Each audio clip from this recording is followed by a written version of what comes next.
I'm going to be joined by someone who absolutely needs no introduction. He is deemed as the market guru. He has been tracking the stock markets for over 3 decades and is one of the most wisest persons of Dalal Street. He has seen various market cycles, and it won't be wrong at all to say that he is one person who exactly knows what will make money in equities.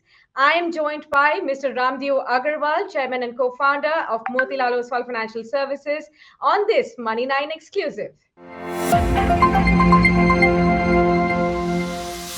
Welcome, sir. It's an honor to have you with us on Money 9, TV9 News Network's digital business platform. It's such an honor to have you with us and to discuss with you, to take insights from you for this new generation that has entered into the stock markets over the last 1.5 years.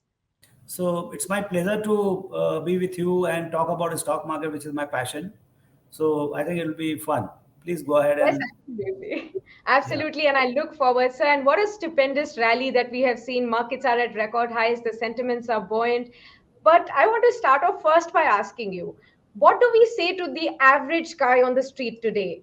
And who says that, okay, the stock markets are buoyant, but what is in it for me? What is it for me? See, there are two types of people: those who participated and those who watch from outside. The guys who participated, they have fun. I mean, they really made a lot of money, and now it is. And one of the things is that stock market is not about next 6 months, next 1 year, 2 years, things like that. It's a permanent machine. Like it's a way Exactly. to invest your savings. So it's not about now. What do I do? What do I do if the market goes down by 20%? See, the things don't change. You have to be there. It's part of life. It's like your jobs. If you, in your job, some days are good, some days are bad, but jobs are jobs. You go 365 days. So that's how the market is. You have to take market as part of your life. So that speculative element, that yes, I can be, when the markets are bad or markets are down, I'll buy, and markets are up, I'll sell. No, I don't think it works like that. You'll never make a lot of money. If you want to make seriously a lot of money without stress, that is another thing. Effortlessly, if you want to make money, you have to be in the market 365 days, 10, 15, 20, 30 years. As long as you are alive, you have to be there in the market. Absolutely, sir. That's a wonderful take to begin with. And I wanted to ask you for this bull rally of sorts that we've seen, 17 months odd and no correction of sorts at all, not even 5% correction. In your entire lifetime, when you've seen various ups and down cycles, is this the best bull market, or have you seen even better ones before? See, it's very tough to. I mean, I've seen in 40 years three major bull markets.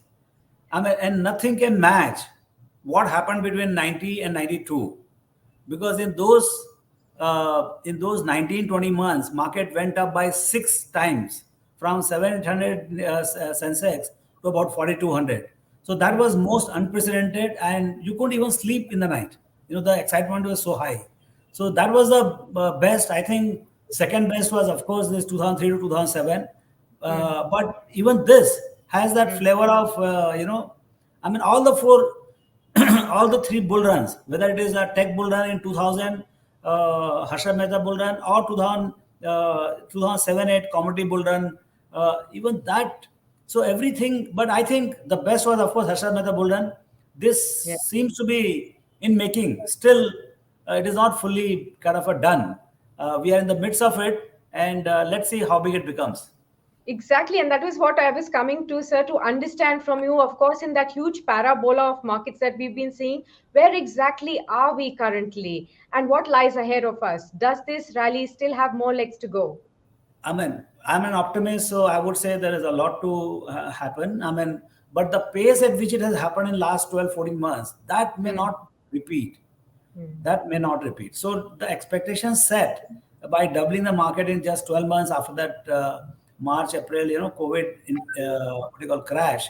After that, market from that bottom, from 7,500, it is Yes. literally more than double.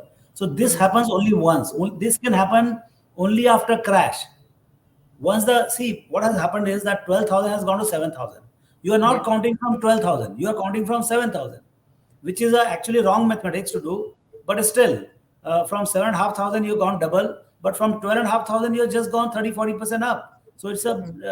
I don't see as anything huge abnormality, but there's a lot of excitement on the street, and every time story is different. This time also the story is very different, and Yes. we'll scale up. I mean, maybe we'll stop here for some time, or maybe we'll correct. I mean, 10, 15, 20%, it may correct. We may be here for some time, but I think journey is much bigger. I have seen, Sakshi, I can tell you, when I came in the stock market in 1980, first time, the Sensex was 100. Yes. 100. Today it is 58,000. I have seen 580 times happening in the market myself. I mean, what can you say to? I mean, I have lived it every day. So Yes. it's not my grandfather or somebody has told me the story. So Yes. I have seen this. So I don't see any reason why the future will be any different. If anything, it looks more exciting. Absolutely, sir. And you've had a remarkable investment journey in stock markets. And for millennial investors who've joined the bandwagon in the last, say, 1.5 years, for them, there is so much to learn from you. For those investors watching you on this show today, could you help Yeah. our viewers understand what has been the biggest secret behind your success and the massive wealth creation that you've been able to achieve? So that, as and when they enter the market now, over the next 3 or 4 decades, they can learn from you and they can also replicate at least some of it what they can from your journey. Yeah. So I think simple things. First thing is understand what equity means. Why you make money. Hmm. What is the deal that you make money in equity markets more than anywhere else. Hmm. And it's not so much about the rocket science. It's about understanding the power of equity. Equity is like, see, who is the richest guy? Who are the richest guys today? Zeb Bezos, Bill Gates. So Yes. they are the guys, they own their equities. Hmm. Fortunately, they own 50, 60, 70% of their own company, what Yes. they formed 30, 40, 50 years back. And that's how they are almost like they've created the companies of a trillion, $2 trillion, and they own, say, 10, 15, 20% of that company. And that's how they Correct. have 100, $200 billion with themselves.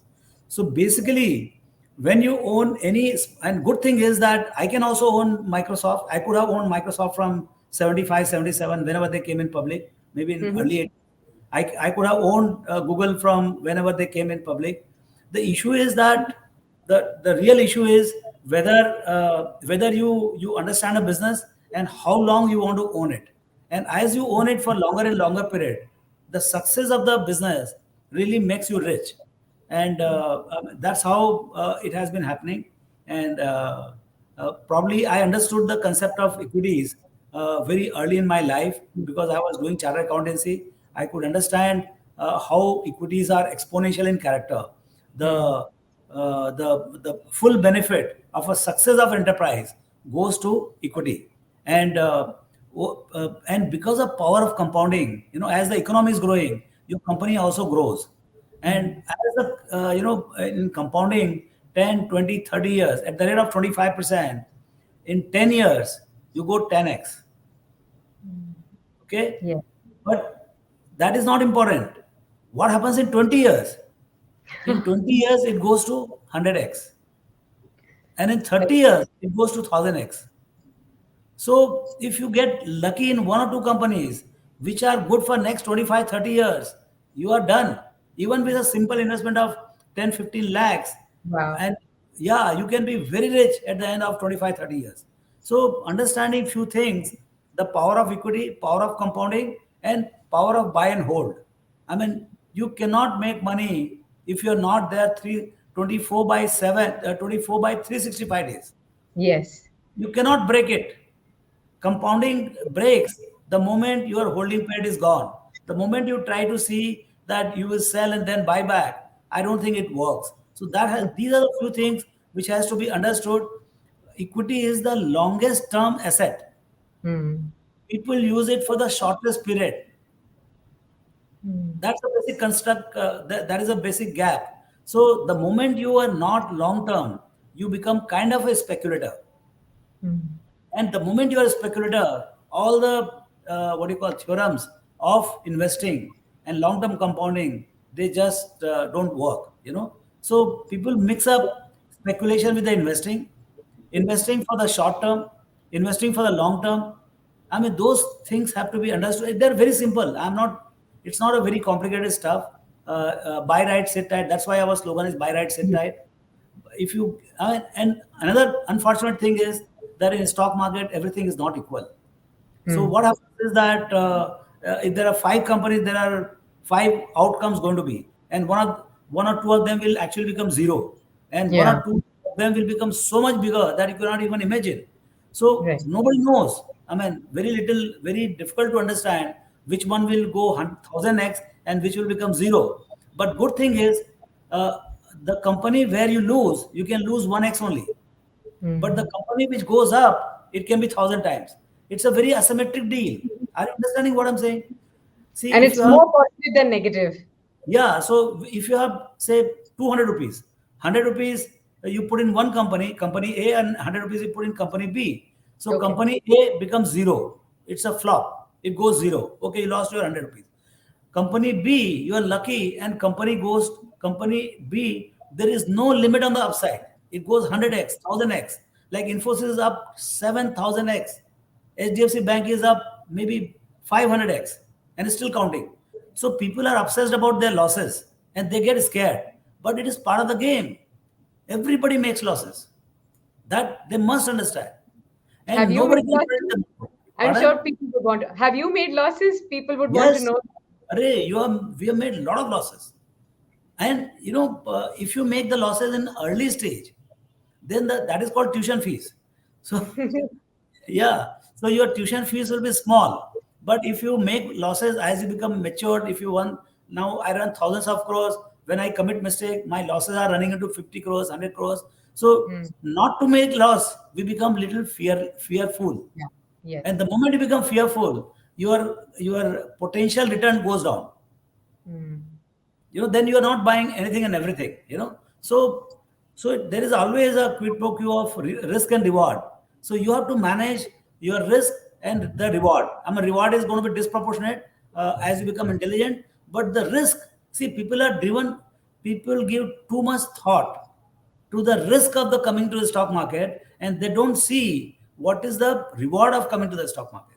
And in Hmm. my sense, if you are an investor, the reward is multiple times bigger than the risk underlying. There is a risk, but the risk is much smaller than the reward.